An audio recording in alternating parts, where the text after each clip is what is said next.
परेशान हो जाते हैं। संसार में देखो तो परेशान, परमार्थ की तरफ देखो तो हम परेशान हो। ये हमारा आदत स्वभाव बन गया परेशान होना। थोड़ा सा धैर्यवान बनो, गंभीर बनो। कोई इस भारी से भारी विपत्ति में परेशानी स्वीकार करके विपत्ति से थोड़ी निकला जाता। सुलझो, ठीक है विपत्ति आई, समस्या आई, इसका समाधान होगा। ऐसा थोड़ी कि हमें नष्ट कर देगी। अगर अभी हमारी बड़ी हानि हो जाती है, हम कल इससे बड़ा लाभ प्राप्त कर सकते हैं। हमको एकदम बिल्कुल गंभीर रहना है, इतने कमजोर नहीं बन जाना। अब वो गए तो क्या होगा, अब वो वस्तु गई तो क्या, पद गया तो क्या होगा। प्रयास किया था, ये पद मिला था, इससे बड़ा पद प्राप्त करूंगा, मैं इससे बड़ा महान बनूंगा। ठीक है, एक बार गिर गया, गलती हो गई, दंड भोगूंगा, फिर इससे ज्यादा संयम में रहूंगा। बिल्कुल मतलब एकदम फ्रेश दिमाग रखना चाहिए।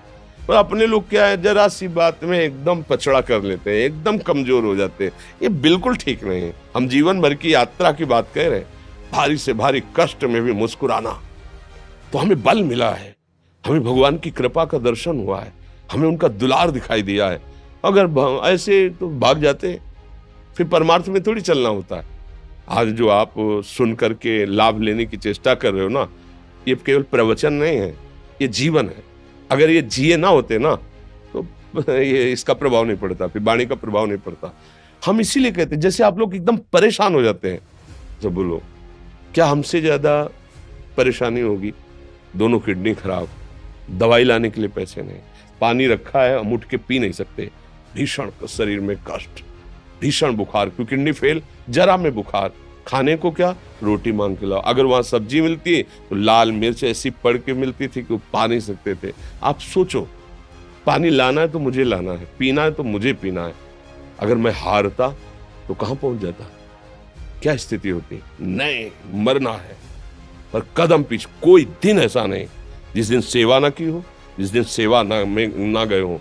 गुरु जी की सेवा में जाना है, पहले अपने को स्वस्थ साबित करना है, नहीं वो सेवा नहीं लेंगे। तुम बीमार हो, तुम कष्ट में हो, ऐसे उनकी दृष्टि परेशान थी, उनकी सेवा की, आके लेट गए। फिर हिम्मत की, अपनी श्री जी की सेवा की, मधुकरी नहीं गए, 3-3 4-4 दिन भोजन नहीं गए, पर सेवा नहीं छोड़ा, दिनचर्या नहीं छोड़ी। और उसका प्रधान कारण संयम, ब्रह्मचर्य, भगवत आश्रय, नाम जप, कभी हारने नहीं दिया। अभी भी थोड़ी देर बाद डायलिसिस शुरू होगा, हारने, आपको हारे हुए नजर आ रहे हैं। शरीर में पीड़ा है, किडनी फेल है, ऐसा थोड़ा हम स्वस्थ बैठे हैं, पीड़ा है, बार बार प्यास लगती है, थोड़ा थोड़ा पानी मिलता है हर, लेकिन हम आनंदित हैं, हम प्रसन्न हैं। हम लड़ाई में हारे नहीं हैं, ना हारेंगे, हम जीत चुके हैं। हम अपने मालिक के भरोसे में अपना सब बात, तो वो ये हम अपनी बड़ाई नहीं बता रहे, हम आपको बता रहे समस्या। सोचो तुम्हारे पास तो माँ है, भाई है, बहन है, परिवार है, कोई ना कोई तो है ना। मेरा किसी ने कभी जीवन में ध्यान भी नहीं दिया, क्यों?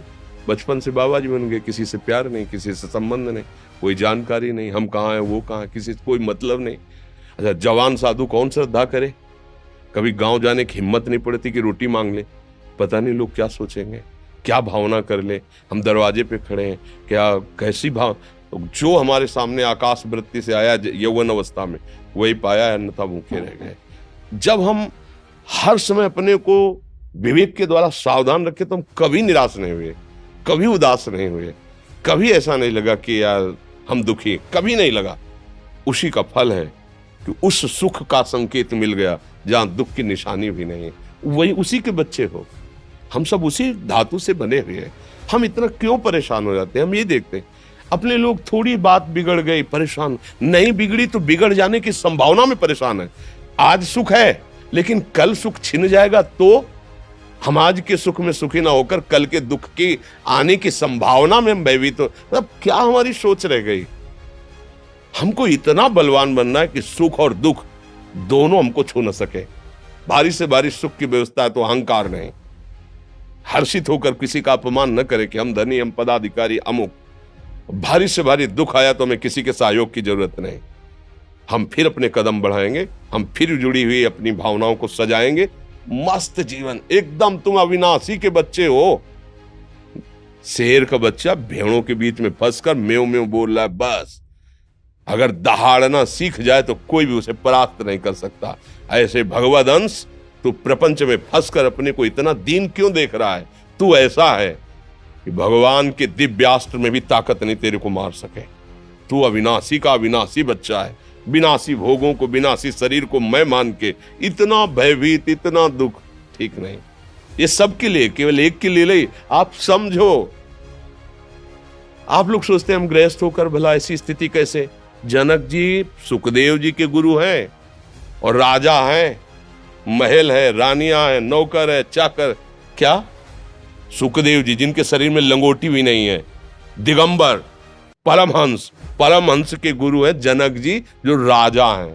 समझो, आप ऐसा ना सोचे कि हम नौकरी कर रहे हैं, हम संसार में, हम गृहस्थ हैं, हम आध्यात्मिक की ऊंचाई पर नहीं चढ़ सकते। नहीं, आप एक सरकारी नौकरी या आप किसानी या व्यापार करते हुए आप एक अध्यात्म की ऊंचाई में चढ़ सकते हैं। और अध्यात्म ही है जो तुम्हें इस माया के दुख सुख से ऊपर उठा सकता है। दूसरा, चाहे जितनी संपत्ति आ जाए, आप सुखी नहीं हो सकते। सब देख लो, आंख खोल के देख लो। अध्यात्म ही है जो तुम्हें हर कष्ट सहकर मुस्कुराकर जीने का रास्ता बता देगा कि आप आनंदित हो जाओगे। कुछ नहीं बिगड़ा। अध्यात्म है तो कुछ नहीं बिगड़ा, अध्यात्म नहीं है तो कुछ नहीं बना, कुछ हाथ नहीं लगने वाला।